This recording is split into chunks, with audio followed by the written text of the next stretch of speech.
name is Jim. Welcome to my booktube channel about books and reading and stuff.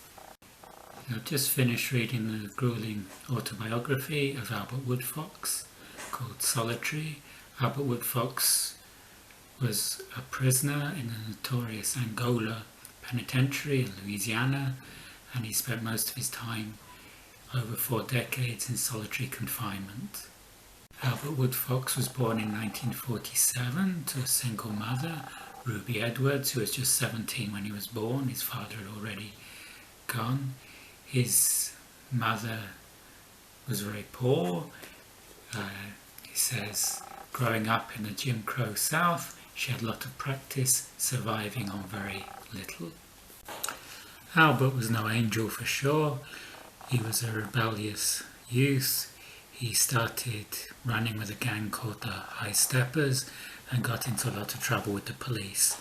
This would eventually land him at the notorious Angola Penitentiary. There should be some trigger warnings. Prison is a very brutal place. There's a lot of violence, physical violence, sexual violence. There's also self-harm.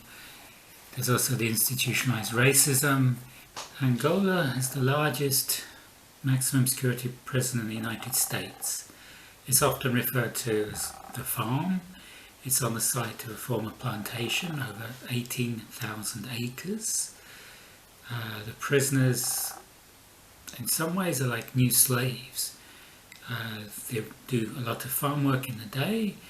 The warden thinks it makes them tired at night, so they won't cause any trouble, but they're cutting the cane and doing other things without adequate protection, protective clothing.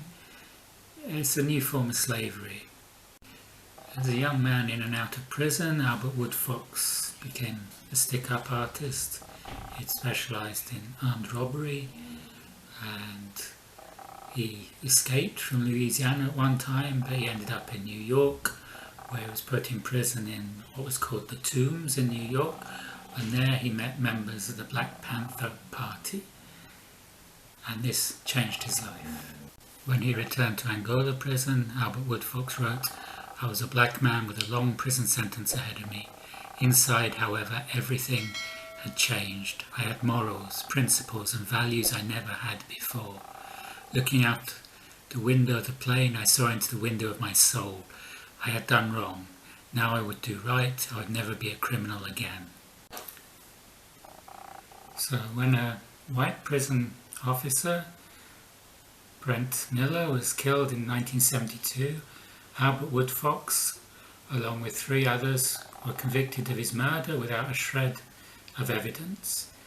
The inmates who testified against Albert were bribed by the guards and the prison authorities to give them the story they wanted to hear in return for privileges and being given their freedom later along the line. 3 of the Black Panthers incarcerated in Angola prison became known as the Angola 3. These were Albert Woodfox, Herman Wallace and Robert King. They spent most of the time in solitary confinement, what was called in Angola CCR. CCR, closed cell restricted, which meant for 23 hours of every day they would spend that time in just a 9-foot by 6-foot cell. They had little contact with the outside prison population. This is deemed by the United Nations of Human Rights as cruel and unusual. Nelson Mandela wrote that the challenge for every prisoner is how to survive prison intact, how to emerge from prison undiminished, how to conserve and even replenish one's beliefs.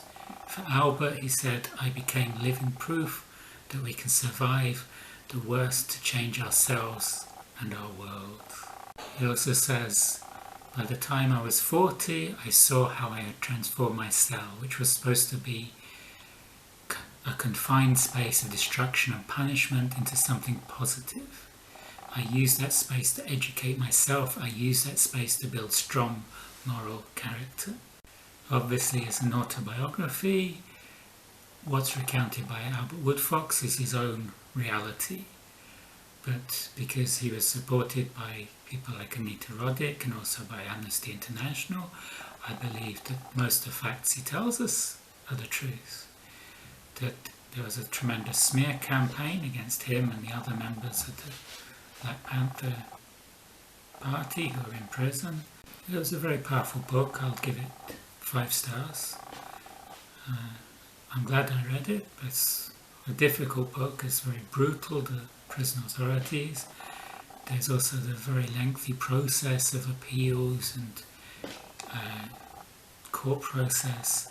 There's a lot of injustices there, how they were tried by white juries, and things have changed in America, but there are still big problems. When Colin Kaepernick takes the knee, it's not to disrespect the flag like some are reporting in the mainstream media. It's to focus on the injustices felt by African Americans, by the police. Louisiana's incarceration rate is 5 times that of Iran's, 13 times that of China's, 20 times that of Germany's. It's not about rehabilitation. It's about making profit out of these slaves, as it were.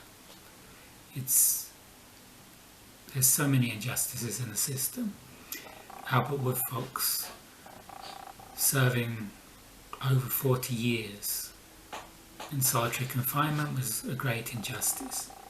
I can't imagine even serving a week in solitary confinement. I'd go crazy. He came out of this with such dignity, and it's a very powerful story.